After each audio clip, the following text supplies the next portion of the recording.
Good evening everyone. So I am Telewin Laro from Batch 4. So yung topic po natin today ay bakit hindi ka dapat matakot sa kamatayan.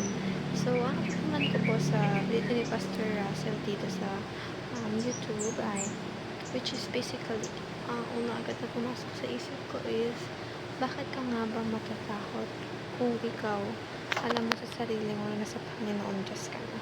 So ganito po kasi yan.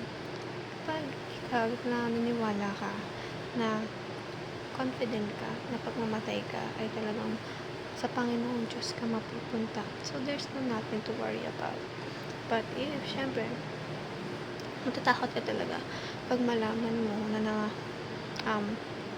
nawala ka sa Diyos tapos mamamatay ka, doon ka matakot dahil there's a big possibility that you will unable to meet Jesus or however mapupunta ka pa sa other way or let's say direction na natin pupunta ka sa impyerno dahil kaya nga lagi tayong pinapanamay ng Panginoon Diyos na araw-araw is a blessing or every day is another blessing for us as people, lalo sa mga Kristiyano at sa mga unbeliever dahil nagbibigyan niya tayo ng pagkakataon upang mas lalo tayong tumangkilik sa Kanya, lalo tayong mag-praise and worship sa Kanya, lalo tayong magkaroon ng kaugnayan sa Kanya. Dahil why? Kaya lagi natin tinuturo o sinasabi, Panginoon Diyos lamang po ang tanging daan sa mga ginhawang buhay o sa paraiso o sa pinangako ng lugar kung saan wala nang sakit, wala nang masasamang salita, wala nang pananakit, wala nang away na magkakalap, puro ko na ng kabutihan.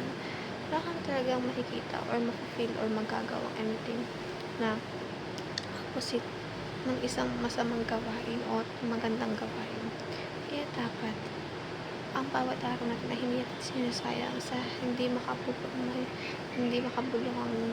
gawain dahil ang Panginoong Diyos po ay nakikita tayo 24/7 ng buhay natin. At of course, laging pinapaunawa sa atin na ayos lang magkamali pero ang hindi lumapit sa Panginoon at humingi ng tawad. Yun ang malaking pagkakamaling pagsisisihan mo sa uli. Dahil usually nga, diba, tayo bilang tao, nagsisisi tayo pag nakita na natin yung mangyayari or yung outcome. So, pagsisisihan lang natin yung isang bagay or ma-realize lang natin na mali yung isang bagay kapag basically nakasakit na tayo, naramdaman na natin yung sakit or anything na it will result to a negative impact of our lives. So, that's the thing na makikita na natin na mali yung decision natin. However, if ever naman nakagawa tayo ng pagkakamali pero nakagawa tayo ng pagkakamali pero nagresulta sa gusto mo talaga, naasahan mo talaga and you don't care about the outcome that you must suffer, then of course it will still reflect on you and on God kung anong behavior ang pinakita mo. Is it a bad or is it good, right? Kaya you must check everything and you must think before you act on something na alam mo at unang sa parang sa ay of course pagsisisihan. Kaya let's pray and lagi tayong kumunik sa Panginoong Diyos. That's all. Thank you for listening and have a great day ahead.